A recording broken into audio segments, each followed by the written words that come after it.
Hey, it's Kiki, and I'm back with another story time. I've shared some times when, I've been on the receiving end of some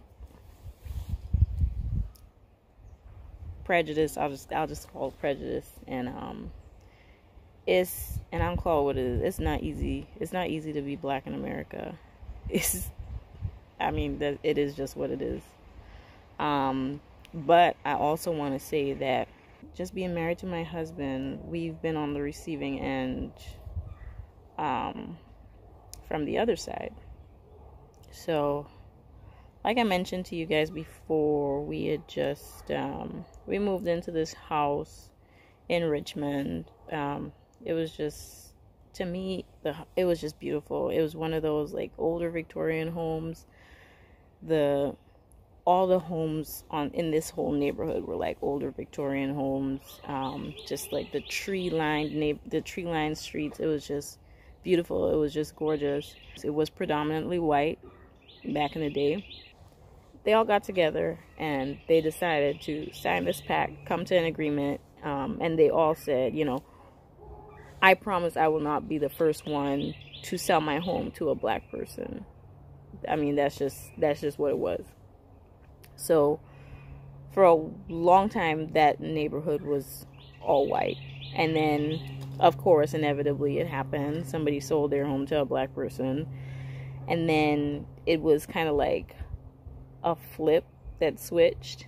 And, the whole white flight thing happened. White people left this community. And they went, further out into the suburbs. And then naturally people of color eventually moved into this neighborhood. It's very close to the city. It's very convenient. It's beautiful, like Victorian homes. And honestly, I felt like I just wanted to be a part of this community. Is very rich in history. Like Richmond itself is very rich in history. It was the capital of the Confederacy, and I just felt a very strong pull to just be a part of that community. Call it whatever you want. That's just how I felt at the time. So we moved in, and we got help. We got help from some of the neighbors unpacking and stuff, and so we finally got everything moved into the house, and I was in the kitchen. And then, V finished up with the neighbors, thanked them for all their help and everything, and he came inside. And then he told me, he was like, yo, I don't know what's gonna happen here. So I said, what do you mean? What are you talking about? He said, he had, he was talking with the neighbors after they helped us and everything, and they were having a beer, and they said to him, you're cool and all, you're cool and everything, it's just that we don't really like to see that around here. We don't really like to see all that. So, naturally he's like, what? They're like, we don't like to see all that mixing around here. And that's how they left the conversation. So, yeah, that's our first night in this place. That kind of like set the tone for all the future experiences we were going to have in Richmond in this home. But just a quick message to just remind everybody that there's always going to be bigots. There's always going to be people who are ignorant, and regardless of whatever it is, all you can do is just keep on being you.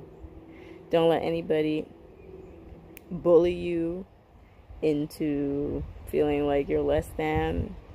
And also be mindful that it can come from anywhere.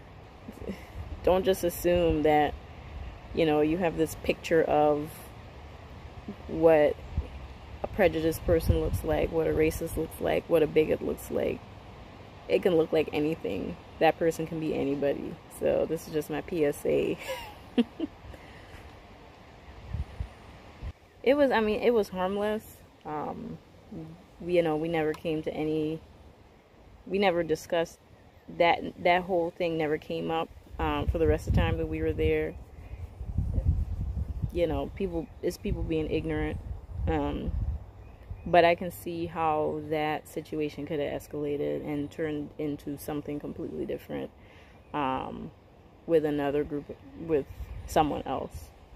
So this is just my PSA. You guys, be considerate of what you say to people, how you treat people, and also just be mindful that there are going to be idiots out there.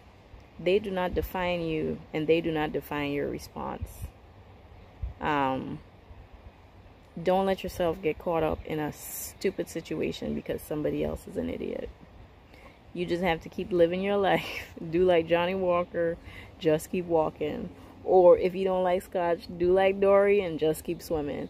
Mind your business, stay in your lane. And these idiots, you're gonna leave them exactly where you found them because they ain't going nowhere. It's Kiki, and that's my quick story for today. I'll see y'all next time. Bye.